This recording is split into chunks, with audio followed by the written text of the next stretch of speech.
Current situation میں آپ کو بتاؤں، دگلی پالیسی. ابراہیم علیہ السلام کے ایک بیٹے اسحاق علیہ السلام ہیں، ان سے پوری بنی اسرائیل ہے، جو آج یہودی بھی ہیں یا اپنے آپ کو بنی اسرائیل کہتے ہیں. اور دوسرا پورا عرب، میرے آقا صلی اللہ علیہ وسلم اور پورا عرب، یہ بنی اسماعیل ہے. یہ کیا ہے؟ دو باتیں یاد رکھیں، کیونکہ ابھی ایک نیا شوشہ چھوڑا جا رہا ہے، ایک نئی بات آئی ہے، وہ میں آپ کے سامنے رکھ رہا ہوں. ایک بنی اسرائیل اور ایک بنی اسماعیل. ابھی جو ہے انہوں نے ایک نیا وہ شروع کیا ہے امریکہ میں، سعودیوں کو، اماراتیوں کو، بحرینیوں کو لبھانے کے لیے کہ ہم لوگ جو ہے نا کزن ہیں، ہم لوگ جو ہیں کزنز ہیں. یعنی ابراہیم علیہ السلام کے بیٹے کی اولاد ایک اسحاق علیہ السلام کے اور یہ اسماعیل علیہ السلام کے، اور دونوں ریلیجین کو، یعنی اسلام کو اور جیوز جتنے ہیں اور عیسائی ہیں، یہ سب آپس میں یہ کہہ رہے ہیں کہ بھائی بھائیوں کا دین ہے، سب کا دین ایک ہی ہے اوپر جا کر کے. تو یہ شوشہ چھوڑ، اور یہ میں آپ کو ایسی بات نہیں کر رہا ہوں، اب اس پر بڑے بڑے سیمینار اور کانفرنسیں ہو رہی ہیں. سعودی بھی اس بات پر اب متفق ہونے جا رہے ہیں کہ ہم سب دین ابراہیمی پر جمع ہو جاتے ہیں، جتنے ابراہیم علیہ السلام کے دین پر تھے سب جمع ہو جائیں گے. اب اس میں یہودی بھی آ گئے، عیسائی بھی آ گئے، مسلمان بھی آ گئے. لیکن حقیقی بات یہ ہے کہ دین ابراہیمی پر اگر کوئی آج قائم ہے تو وہ صرف امت محمدیہ ہے. مصطفیٰ کریم صلی اللہ علیہ وسلم کی یہ امت مسلمان قائم ہے، کیونکہ ابراہیم علیہ السلام کے متعلق قرآن میں جگہ جگہ اللہ نے فرمایا کہ ان ابراہیم کان امتا قانتا للہ حنیفا. وہ دین حنیف کہتے ہیں سیدھے دین پر قائم تھے، سیدھے راستے پر، شرک میں مبتلا نہیں تھے ابراہیم علیہ السلام. دو خداؤں کا ذکر، ابراہیم علیہ السلام کا جو دین تھا وہ یہی دین ہے جس پر آج ہم عمل پیرا ہیں. اب یہ جو کزنز کا مطلب آیا ہے، یہ اس بات کے لیے بھی آیا ہے کہ بیت المقدس کے لیے کیوں لڑ رہے ہو؟ یہودیوں کے ہاتھ میں ہے نا، عربوں کو چپ بٹھانے کے لیے کہ تمہارے ہاتھ میں مکہ ہے، مدینہ ہے، تمہارے کزنز کے ہاتھ میں بیت المقدس ہے. تو چچا بھتیجے یعنی چچیرے بھائیوں کے درمیان اگر کوئی چیز رہ جائے تو کیا فرق پڑتا ہے؟ انہوں نے اس طرح سے اس کو ڈائیورٹ کر دیا ہے. چچیرے بھائیوں کی لڑائیاں ہیں. خیر، یہ ایک مسئلہ اپنی جگہ پر. اب میں آتا ہوں ہمارے یہاں کے اندھ بھکتوں کے لیے، جو یہودیوں کی چاٹتے ہیں اور ان کو اپنا آقا و ماوا تسلیم کرتے ہیں، اسرائیل کے گلے سے گلے لگتے ہیں. ہمارے صاحب بھی جا کر کے گلے لگتے ہیں. آپ کو پتہ ہے اسرائیل کے پرائم منسٹر سے بڑی گہری دوستی ہے، لیکن ان کو پتہ نہیں اسرائیل کے سارے لوگ بتوں کو توڑتے ہیں، بتوں کی پوجا نہیں کرتے. وہ یہودی ہے نا، تو یہ ان سے پوچھیں کہ تمہارے باپ داداؤں میں سے، یا خاص طور پر ابراہیم علیہ السلام نے تو بتوں کو توڑ مارا تھا، تو یہ وہاں پر نہیں سوال کریں گے کیونکہ یہودی ہیں، پاور ان کے پاس ہے. تو گلے لگ جاؤ. جہاں جہاں پاور دکھے گا وہاں پر گلے لگ جاؤ، اور جہاں غریب ہیں وہاں گائے کا پیشاب یاد آئے گا. وہی پورے جنگ کا ذریعہ بن جاتا ہے. ہاں، بیسک وجہ یہاں پر بن جاتی ہے. بہرحال یہ دگلی پالیسی ہے. ان لوگوں سے تمہاری دوستی کیسے ہو سکتی ہے؟ میں ان لوگوں سے کہتا ہوں، آئیڈل ورشپرز جتنے بھی ہیں، ان کی دوستی ان سے کیسے ہو جاتی ہے جو یہودی ہیں یا عیسائی ہیں؟ وہ بالکل بتوں کی پوجا نہیں کرتے اور وہ بتوں کو توڑتے ہیں. اور ان کی کتابوں میں موجود ہے، یہودیوں کی کتابوں میں بھی، کہ بتوں کو جہاں پاؤ وہ توڑ دیا گیا ہے. حضرت ابراہیم علیہ السلام کا یہ واقعہ موجود ہے. تو پھر ان کی دوستی کیسے ہے؟ مجھے حیرت ہوتی ہے. کسی نے ابھی پھر سے وہ پاکھنڈی گستاخ رسول کی بک سن کر کے مجھ سے کہا کہ وہ پھر کہہ رہا ہے کہ ان کو فتح کرنا ہے، ساری دنیا میں ان کا دھرم قائم کرنا ہے، صرف اور صرف جو ہے بابری مسجد پر کافی نہیں ہے. وہ کہہ رہا ہے مکیشور بھی حاصل کرنا ہے. مکیشور، مکہ مکرمہ اور خانہ کعبہ کو کہہ رہے ہیں کہ وہ ایک بہت بڑے دیوتا کا مندر تھا، وہاں پر پتہ نہیں تھا، اور گنگا جل جو ہے وہ وہاں پر بھی زمزم کے روپ میں بہہ رہی ہے. کہاں سے کہاں توڑ مروڑ کر کے کس کی گردن کس کو بٹھاتے ہو. عادت سی ہے کبھی ہاتھی کو توڑ کر کسی پہ بٹھا دو، عادت سی ہے. ارے کہاں زمزم اور کہاں تم کی اصاف اور نائلہ دو بت تھے مکہ میں. یہ صفا اور مروہ جو پہاڑیاں ہیں نا، اس پہ کیا تھا؟ صفا پہ ایک بت تھا، مروہ پہ ایک بت تھا، اصاف اور نائلہ.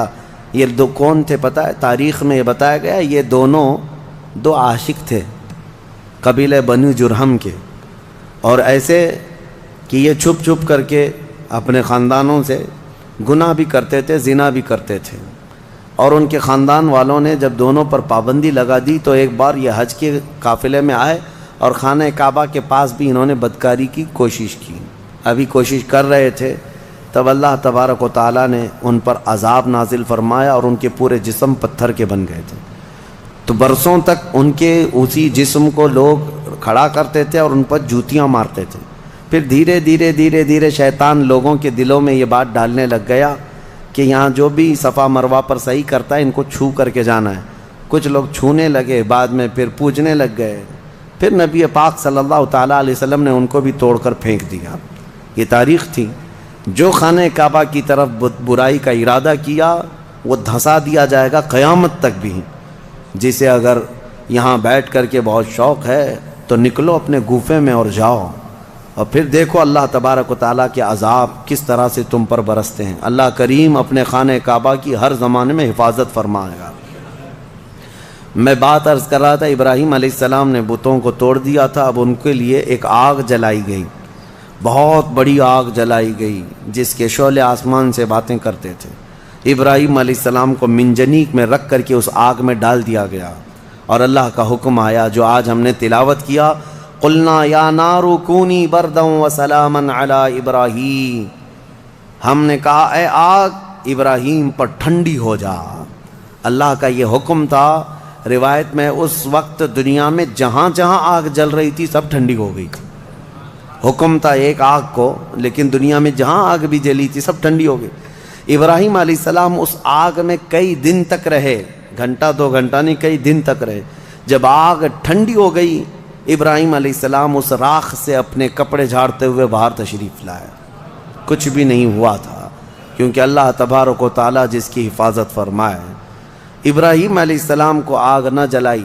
پھر لوگوں نے جب یہ دیکھا معجزہ تو آپ پر ایمان لے آئے. پھر حضرت ابراہیم علیہ السلام وہ عراق کا شہر بابل ترک کر دیا، وہاں سے نکل کر کے پھر آپ مصر تشریف لائے، فلسطین کی سرزمین جو اس وقت مصر کا حصہ ہوا کرتی تھی. وہاں پھر آپ رہنے لگے اور پھر حضرت اسماعیل علیہ السلام، اسحاق علیہ السلام کی پیدائش کا جو معاملہ آگے بڑھا وہ پھر اس اپنے وطن کو ترک کرنے کے بعد ابراہیم علیہ السلام کا جو اصلی شہر ہے وہ بابل ہے، جس کو بیبیلون کہا جاتا ہے. عراق میں آج بھی وہ شہر ہے. دنیا کی سب سے پرانی سٹی، اولڈسٹ سٹی جس کو کہتے ہیں بیبیلون، بابل ہے. وہ ابراہیم علیہ السلام کی پیدائش کا مقام ہے. تو بہرحال ابراہیم علیہ الصلاۃ والتسلیم کے ساتھ یہ چیزیں پیش آئی. اس کے بعد پھر ان کی زندگی کا اور بھی طویل واقعہ 23ویں پارے میں انشاءاللہ عرض کروں گا. اس پارے میں حضرت ایوب علیہ السلام کے متعلق بھی ذکر آیا ہے، حضرت یونس علیہ السلام کا بھی، کہ یونس علیہ السلام مچھلی کے پیٹ میں جب گئے تھے تو اللہ فرماتا ہے وَذَنُّونِ إِذْ ذَهَبَ مُغَاضِبًا فَظَنَّ أَن لَّن نَّقْدِرَ عَلَيْهِ فَنَادَىٰ فِي الظُّلُمَاتِ أَن لَّا إِلَٰهَ إِلَّا أَنتَ سُبْحَانَكَ إِنِّي كُنتُ مِنَ الظَّالِمِينَ. یونس علیہ السلام نے ان اندھیریوں میں پکارا تھا مولا تیرے سوا کوئی معبود نہیں، تجھے بلندی ہو پاکی ہو، میں آگے بڑھ جانے والوں میں سے ہو گیا. تو اللہ تبارک و تعالیٰ فرماتا ہے ہم نے ان کی دعا قبول کر لی اور ان کو غم سے آزاد کر دیا. 3 نبیوں کا ذکر ایسا ہے کہ جنہوں نے جیسے ہی پکارا اللہ نے فوراً ان کی دعا قبول کی. ایک ایوب علیہ السلام.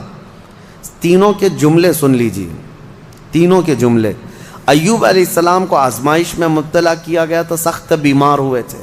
انشاءاللہ وہ 23ویں پارے میں ان کا تفصیلی ذکر آئے گا. بہت سخت آزمائش میں مبتلا تھے، جسم پورا بیمار. اس وقت انہوں نے جب ان کی زبان کٹ گئی تھی تو یہ جملہ کہا تھا وَأَيُّوبَ إِذْ نَادَىٰ رَبَّهُ أَنِّي مَسَّنِيَ الضُّرُّ وَأَنْتَ أَرْحَمُ الرَّاحِمِينَ. وانت ارحم الراحمین، اے مولا تکلیف تو مجھے پہنچی ہے لیکن تو ارحم الراحمین ہے، تو سب سے زیادہ رحم کرنے والا۔ اس کے فوراً بعد اللہ فرماتا ہے فاستجبنا له فکشفنا ما به من ضر، ہم نے ایوب کی دعا سن لی اور جو انہیں تکلیف تھی فوراً اس کو ہم نے دور کر دیا۔ یہ ایوب علیہ السلام کی سن لی، ادھر یونس علیہ السلام کی سن لی۔ یونس علیہ السلام کا جملہ کیا تھا؟ لا الہ الا انت سبحانک انی کنت من الظالمین، اس کو اسم اعظم بھی کہا گیا ہے، بہت تیز دعائیں قبول ہوتی۔ تیسرے نبی کا ذکر ہے حضرت زکریا علیہ السلام، اولاد نہیں تھی، بڑھاپا آ گیا تھا، تب انہوں نے یہ کہا تھا ربی لا تذرنی فردا وانت خیر الوارثین، اے میرے رب مجھے تنہا مت چھوڑ، مجھے اکیلا مت رکھ، تو بہترین، تو خیر الوارثین ہے، بہتر وارث دینے والا ہے، سب کا بہترین وارث تو ہی ہے۔ تو یہ دعا حضرت زکریا علیہ السلام کی اللہ کو پسند آئی، اے اللہ مجھے اکیلا مت چھوڑ، تو خیر الوارثین ہے۔ اللہ فرماتا ہے فاستجبنا له ووهبنا له یحییٰ، ہم نے زکریا کی دعا سن لی اور فوراً ان کو یحییٰ علیہ السلام کی شکل میں بیٹا عطا کیا۔ تین دعائیں میں نے آج آپ کو بتائی ہیں، ایک ایوب علیہ السلام کی، ایک یونس